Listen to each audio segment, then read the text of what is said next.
Imagine walking through your neighborhood and realizing you do not know the names of the people living next door. You may have hundreds of online connections, yet the simple bond of greeting someone at the corner store or sitting together in a shared cafe feels like it is slipping away.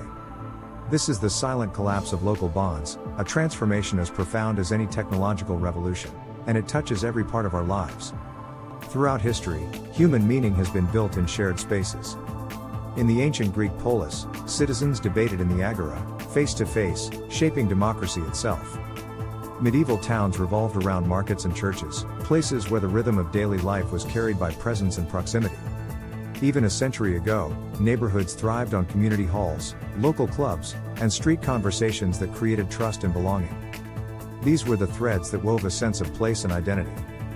Today, many of these bonds are dissolving. The philosopher Ferdinand Tönnies warned of this shift when he described the move from Gemeinschaft, the intimate community, to Gesellschaft, the more impersonal society driven by individualism and economic exchange. Sherry Turkle, a modern thinker, speaks of being alone together, surrounded by devices that give the illusion of closeness while eroding deeper connection. And yet, we often accept this trade without realizing what we are losing. The internet has given us extraordinary power to connect across continents, but it has also hollowed out the intimacy of the spaces around us. You may feel it when you scroll through endless feeds late at night, connected to everyone and no one. Local parks are quiet, village squares abandoned, and even families sit together with eyes fixed on separate screens. Where people once shared meals and stories, they now exchange emojis. Looking back, every age of technological change has shaken community ties. The printing press spread ideas but weakened oral traditions. The Industrial Revolution drew people away from villages into anonymous cities. Radio and television turned evenings into silent hours around glowing devices. Now, the digital revolution accelerates this pattern, replacing neighbors with networks. But here is the crucial question: what comes next? If we let this trend continue unchecked, the future could be one where virtual realities dominate, and physical belonging fades into nostalgia. Philosopher Hannah Arendt warned that humans need a shared world to find meaning. Without it, we risk not only loneliness but also the loss of the very fabric that makes life human. And yet, there is a choice. You can begin to rebuild human connection in a digital age. Imagine technology not as a replacement but as a bridge back into real spaces. Online groups can spark local meetups.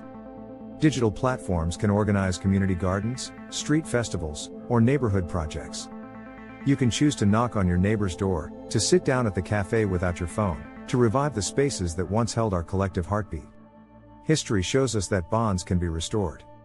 After the turmoil of industrialization, movements like the cooperative societies and local clubs emerged to bring people back together.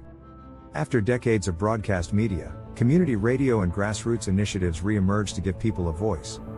Every collapse carries within it the seed of renewal, if we choose to plant it. So the question becomes personal: will you let your connections remain virtual, or will you invest in the living community around you? The future will not be built only on algorithms and networks. It will be shaped by whether we dare to gather again, to speak face to face, to create shared stories in real places. If this vision speaks to you, then you are already part of the solution.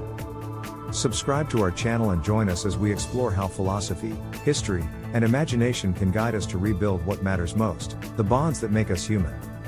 Together, we can move from collapse to renewal.